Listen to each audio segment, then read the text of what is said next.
Hello, I'm Toycat, and today I'm going to be talking about the only country in the world which starts with the letter Y, and that is of course Yemen. This is a place where lots of terrible things are happening. Indeed, it is one of the worst violations of human rights in terms of the way people are treated, but also active war crimes are happening in there right now. This is a place where some of the worst things are happening to humans, and we don't really hear about it too much in the media of the West, because ultimately we spend a lot of time focusing on conflicts where by talking about them you can show your virtues and your political beliefs or your ethno-religious beliefs. But in Yemen, there is a very terrible set of things happening that almost everyone should agree is very, very bad, but ultimately leads to the question of what goes on next. Yemen is one of the poorest countries in the world and it is going through an absolute disaster, but I don't want today's video to be entirely negative, so I'm going to start with some positives. First one is that Yemen is one of the world's newest countries. Prior to 1990, it existed as two separate states, a communist and a non-communist version. It was one of those Cold War countries that was always fighting for one versus the other, but after the Cold War's over, it looked like the two countries could get back together,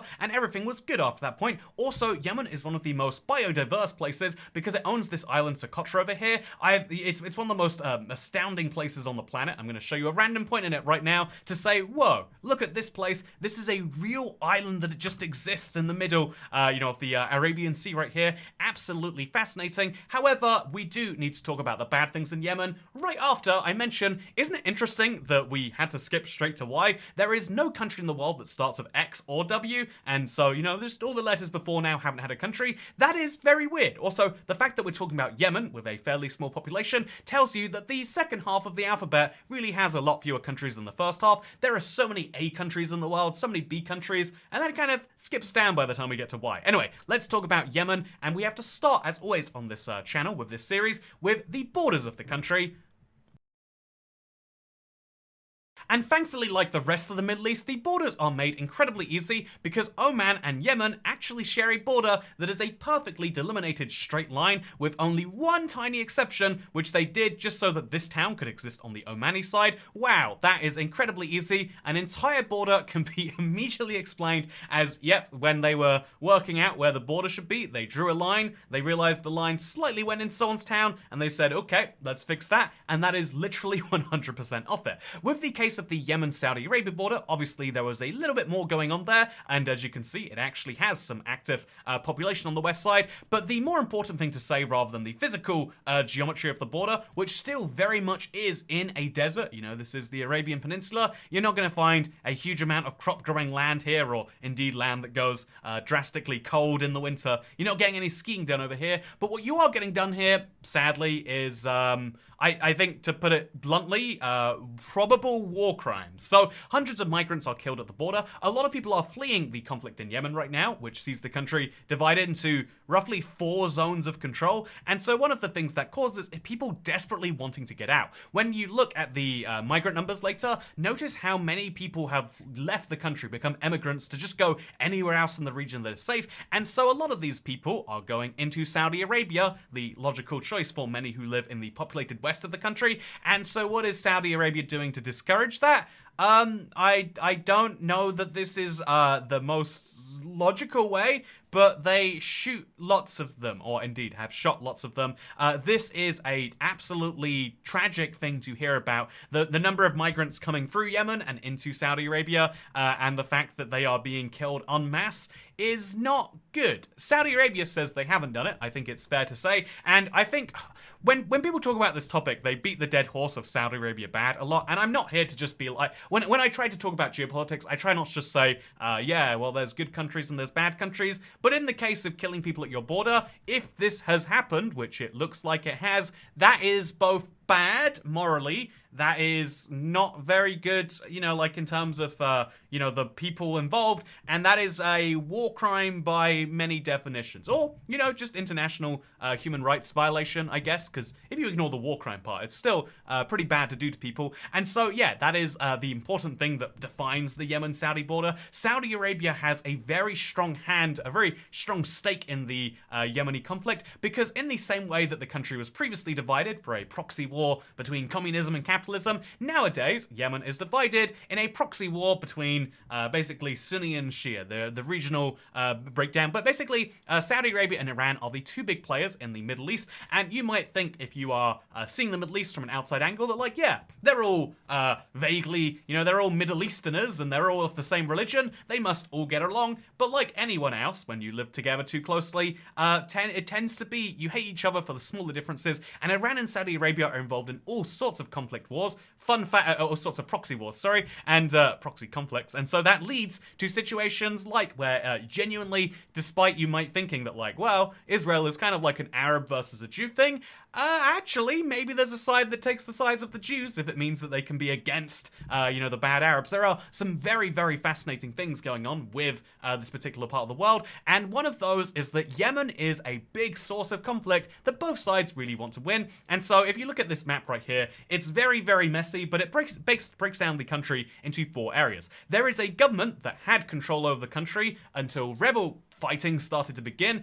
Now they only really control the desert provinces. I will skip ahead very slightly and say, oh, look at the provinces over here. They are, look at the provinces in terms of population. They are very evenly numbered like so. They're called governorates, which means they have a governor each, although the amount of governing that each one can do is kind of limited right now, and the population varies massively from east to west. Obviously, ignoring Socotra, the weird island to the southwest there, southeast there, you can see that like you've got a huge difference in the number of people that live out in the east versus over in the west where the large number of peoples are, and that is something that this map then kind of doubles down with. Like, look how populated the big cities are versus look how empty the desert is. But the other thing that's interesting to point out is the fact that yes, the fighting starts to begin. Lots and lots of people in the west of the country, so they start to be these brand new fighters who are kind of pro-Iran, you might say. And so Saudi Arabia, being anti-Iran, starts to back some forces that are kind of against this. And in particular, the UAE is very adamant in funding and putting military bases up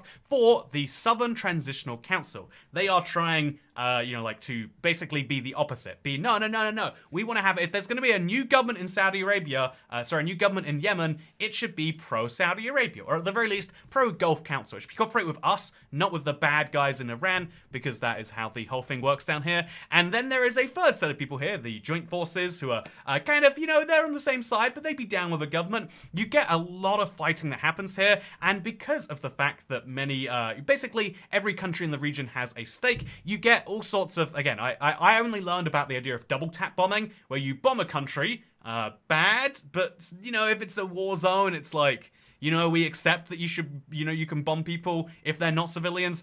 But the war crime I only learned about because of Yemen was that you bomb the country and then you wait, 30 minutes, everyone comes to like aid the people who are injured, and then you bomb all the responders because now you can get way more people with one target. It's very efficient from a missiles to death ratio, but it's very bad from a human rights to doing good level. And so as a result, that is another war crime that happens here. Yemen is a source of a lot of conflict, and I think it's way more fun to ignore that and say, at some point we will have a Yemen that is either divided or that is united permanently, and they'll work their way up from the bottom 20 poorest countries in the world into something that's going good. And when that happens, what do you need to know about Yemen and its various provinces? Wow, I'm glad you asked. This is one continuous segment. But, we'll have a little transition here anyway, because that one island is the most important one. Fun fact, actually, Yemen is a terrible place to visit, I assume, actually. I'll check the travel advice yet later, but given that they're in a civil war that has a lot of war crimes happening, Yemen is a bad place to visit from my point of view. But Socotra, by being all the way down here to the southeast, actually pretty fine. It's dangerous to get to. You might be stranded there for a while. But otherwise, if you wanted to travel, if you wanted to see somewhere exciting, this is a place that you totally should. And it is one of the governorates of Yemen. And like I said, there is this very interesting difference in the country in that, like, there is a very, very, very deserty east of the country and a very, very densely populated west, including the capital over here. The capital is not seeing too much fighting compared to the rest of the country. And so if I show you some Google Maps, you might be surprised to learn that it is actually a fairly nice little place. At one point in the future, this will be a place that people will look at and go, yeah, this is the start of a great Yemen culture and a great, tourism destination. Look, you can buy Anker power banks here. Is it really too different from where we live? besides the war crimes. But yeah, the other interesting thing that's worth mentioning is that the country may be divided. The country is more accurately divided into different war zones, but ultimately there is a eventual solution to this conflict, and it is someone is winning at the cost of a lot of lives. Is that something you actually want? Is that something you can root for as an outsider? Like, the ideal would be, yeah, everyone just puts down their guns, same moment, same time, and we all just go, okay, let's put the country back together and then, like, hold an election to work out who should be in charge. But if you don't trust the government to hold an election, how are you going to do that? If you believe that, like, these people have killed your guys and you need to shoot them back to get it over, if you believe that these people shouldn't have a say in who your next government should be, things get really tricky. And that gets even more so when, like, when you're talking about your own country, it's hard enough to bring the place back together. But when there are active outsiders, indeed, the UAE and Saudi Arabia actively trying to pull you apart, and Iran actively trying to pull you a different direction, you can see why tragic conflicts happen this way. And speaking of tragic conflicts, let's talk about the population pyramid. Here's something interesting. People tend to think that when a country is at war, people don't want to have children. People think the same about all sorts of, like, I think people have a really poor grasp on what it is that causes people to do this. However, Yemen has one of the most insane population growths anywhere in the world. 6.7, like, they had 4.7 million children in the last 5 years, meaning their population just went up more than 10%. Take the last 10 years, and it's gone up drastically more than 10%. It's gone up like 15%. And the fact that they have a population pyramid that looks like this shows you that they went from being a small part of the peninsula to being rapidly one of the more populated bits. Obviously, this still means, because of the, the ongoing situation and the relative poor access to the relative poor economy of the place as a result of that it isn't actually hitting above its weight in terms of any economic measures. In fact, to go back to our fun list of economies. So you see at the top here, the US is 25 trillion GDP is the overall figure. By the time you're getting to, like, middle European countries, you're talking about 2 trillion or 1.3 trillion or, 9.9, just under 1 trillion right here. And then you start getting to the, the middle of the pack, the Lithuanias, the Croatias of the world, like 70 billion. It's still pretty respectable. Then you get to the bottom of the pack and you're at, like, Equatorial Guinea, and they're like, well, it's 11 billion. That's like, that's almost as much as like a wealthy billionaire. And then by the time you're getting to the bottom here, I don't know where we'll find Yemen on this list. Oh, it's not on the list. By the time you're getting to the bottom of the pile, you start getting to numbers where you're like, ooh, yeah, that's pretty concerning. And so when it comes to Yemen, who is not on this list at all, well, there goes my entire point. But yeah, the fact that you can have a country with 30 million people, that is to say, a similar number of people to Spain, or indeed much fewer than in the Netherlands, about double as many as the Netherlands, so more than the Netherlands, double as many people as the Netherlands, but an economy which is, over 100 times smaller. It is insane to say. Wait, is that true? 100 times? It is about 100 times smaller, yeah, per capita, and so about 50 times smaller overall. Wild, but that can be true. Speaking of things that are wild to be true, it's finally time to go into the travel advice. Well, that was unexpected. Apparently, you should not go to Yemen, including the mainland and all islands. If you're in Yemen, leave immediately. If you choose to remain in Yemen, minimize movement, try not to go between cities and towns, monitor developments in the local security situation, and follow other precautions. That's pretty damning, huh? Oh, also, by the way, you gotta watch out for the fact that ISIS sort of exists in the area. See, terrorism. Terrorists are very likely to carry out attacks. The threat is heightened, and also, just watch out in general. They might be places visited by foreigners, like hotels and supermarkets, transport, oil and gas infrastructure, government buildings, Houthi gathering. If you just watch out for all of that, you'll be fine. Watch out for IEDs, car bombs, kidnappings, assassinations. Honestly, if you just watch out for the normal things, it's actually a very good destination. And then for safety and security, as far as if you were to ignore the terror threat and the civil war and the war crimes you might be involved in, obviously you can't get any form of assisted departure or anything, no evacuation. If you go there, you're kind of like stuck. Also, there are curfews and weapons are readily available. And also, don't go to the sea. But, if you just ignore those things, everything's fine. At least there's no section saying, watch out for LGBT. So, yeah, just don't drink alcohol in public, dress modestly, and don't use cameras near military or religious sites, and you'll be just good. Also, don't export or remove antiques from Yemen, which, I also, if you're going to go to a border, would not recommend the Saudi one. Would recommend flying out or taking actually, if you take the boat, you're going by sea. If you're in Yemen right now, just go there and then stay there and then, wait out the conflict and then leave. That would be my advice if you wanted to go to Yemen. Or indeed the UK travel advice too. But ultimately, yeah, I think Yemen is the case of one of the saddest atrocities that is going on right now that effectively you can't do too much about. Even coming in, even if you take a powerful nation, if you happen to be from one of those, coming in there and then sending a bunch of, fighters and arms, what does that accomplish to you?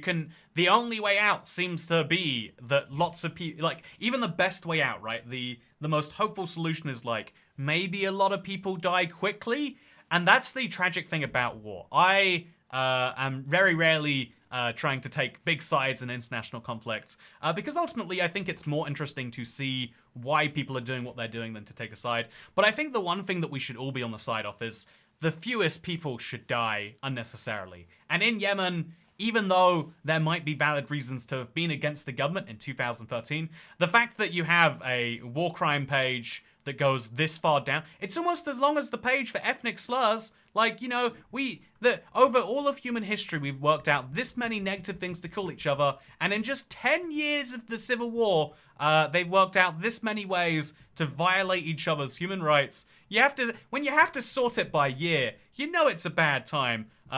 Alleged use of white phosphorus, that's not ideal. The point is to say that we should all probably be against child soldiers and chemical weapons and targeting of civilians and killing of migrants.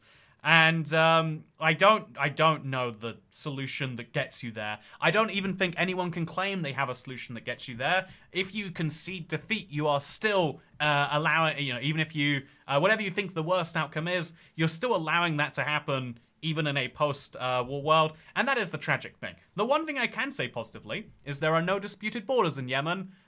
They do have a solid base for a country, a great location, geographically speaking, right here, just after the Suez Canal. They've got this wonderful little strip. If they wanted to, control that, build a bridge and then charge people a toll to come through it, it's a great idea. I'm just saying, if you, it's not a bridge, build a toll highway, but in the road here, or just put a giant rope across it and charge people to there's a lot of very good things they could do with their geographic position. They could become a shipping hub midway through, like a refueling port if they wanted to. There are all sorts of great things Yemen could get involved with, and one day they'll be there, but today is not that day, sadly.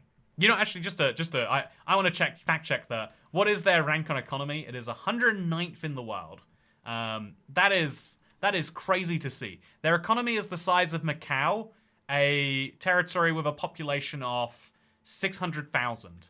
That is, or Bosnia or Lebanon, which is truly the Christmas country, by the way. Speaking of Christmas countries, I hope you've all enjoyed this video. Actually, if you've enjoyed this video, you enjoy war crimes. How about that? Do you feel good about... I'm just kidding. I hope you all enjoy this. I hope it was some amount enlightening without trying to take the side of, oh, yeah, well, the people in the West are all good and the people in Iran are bad. Because, there are people in Iran are bad, too. People in the West... maybe the best thing we could just do is have a one-state solution to the Middle East. Everyone just make a giant federated state. As a British person, I'll administer it personally. I'll draw the borders. I'll make them real good. We'll have no more conflicts and we'll solve everything. But until that day, I hope you all enjoyed this second channel video. And I'll see you tomorrow for the last day. Is it Zambia or Zimbabwe? I feel like they have very similar populations. I'm looking forward to finding out the final most populated country tomorrow on Christmas Eve. And then we'll go back to the upload schedule of whenever. More seriously, for the rest of this second channel is one of my favorite things to do. I kind of do it recreationally, which is what leads to the weird schedule. I think I want to get back to having even if it is like, you know, like a weird variance in topics that are related to geography, I think it'd be fun to go back to at least, you know, once a week, like something that you can expect. And so that is what we're going to be doing in the new year. There are some travel videos planned. I'm not joking when I'm saying I want to go to Haiti. And I'm also not joking when I say, seriously, you got a day left to do it. Get yourself a Ninja Speedy Rapid Cooker and Air Fryer, 6-core capacity, 12-in-1 function to steam, bake, sous vide, and more. There's only so many days that you can do this, and more importantly, that your boy gets a 9% commission, not just on the, if you click the link, not just on that, but anything else you purchase at the same time. Wow. How can you help out your favorite channel when buying things that help you out a lot? If you were to buy any missiles and use them on civilians, at least use code TOYCAT so that your favorite creators. If you're in Saudi Arabia watching this and you're about to do something terrible, at least support your favorite YouTuber. Is this a okay thing to say? I think I'm going to stop right now. Thank you for watching. Second channel. Don't care. Bye.